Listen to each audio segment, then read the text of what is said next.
What I've learned over 50 years is you want to be flexible in the garden. And I know you don't know what I'm talking about yet, but you will.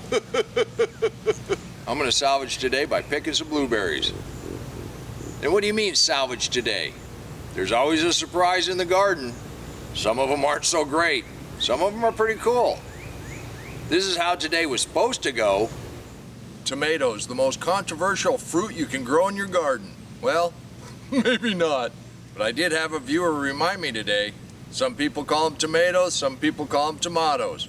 Some people like them green, fried, some people like them vine ripe. We got some tomatoes to put in. We'll talk about that. But I've got some early sugar crisp, sugar baby pumpkins. I'm gonna get those in. Tomatoes, tomatoes, potatoes, potatoes. Now I did just go ahead and put in about a half a dozen little pumpkin seeds. The reason I'm planting them so heavy, they like to trellis, but you have to have enough flowers for them to make pumpkins. Let's go ahead and take a look at these tomatoes that need to go in the ground. Yeah, well, I've made a decision. We're gonna plant tomatoes tomorrow. He's not poisonous, so he's welcome to hang out in the garden. I'll just leave him alone. He can leave me alone. That was a little shocking. Let's go ahead and let's go. Wow. Now that big guy will give you a fright when you first see him, but he's out here eating voles. I think he's a wonderful critter. That was shocking. We got other things we can do right now. We already planted some pumpkins, so we got the planting out of the way. Wow. Let's see if these zucchini are about ready to start trellising. By keeping the squash bugs vacuumed off, they seem to be growing pretty well. But they're not quite big enough to start wrapping around the string. We can go ahead and talk about these tomatoes though. These weren't quite big enough to start trimming the other day, and you can see all this damage. That's normal for tomatoes that are just being out here without any kind of spray on them. Got flea beetles, they make the little holes. And these damaged leaves don't really serve the tomato. They don't really photosynthesize, and the tomato doesn't need to be putting its energy into trying to save these leaves.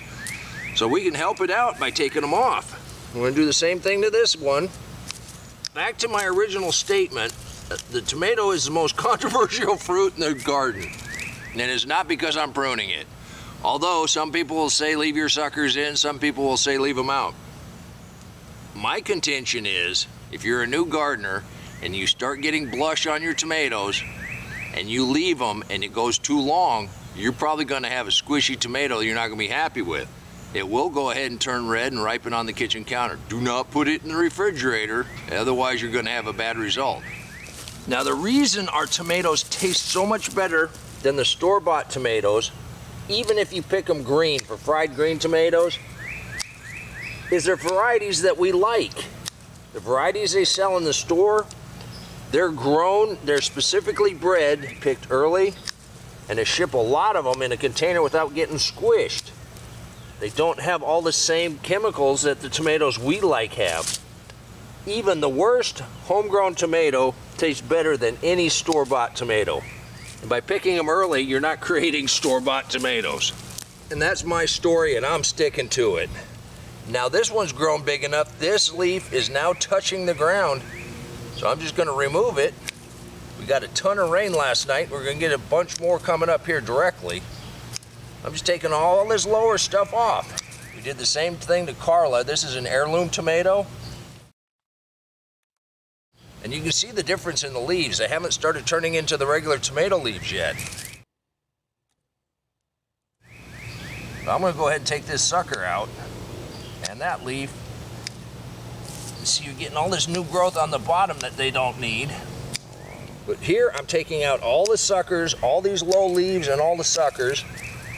And you can do it this quick once you identify everything. And I've got tons of episodes showing exactly what I'm doing.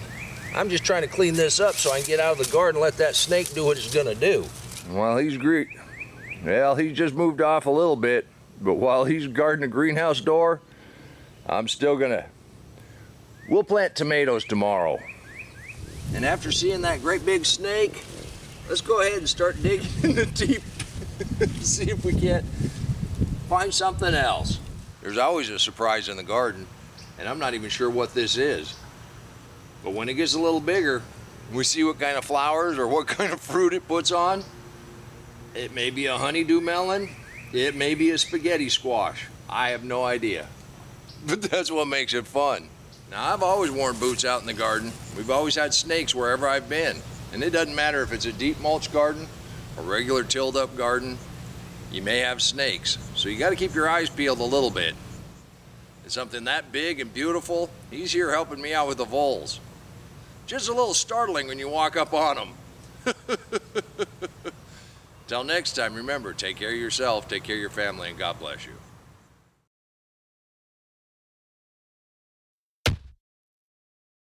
Come on, let's plant. Let's go plant garden.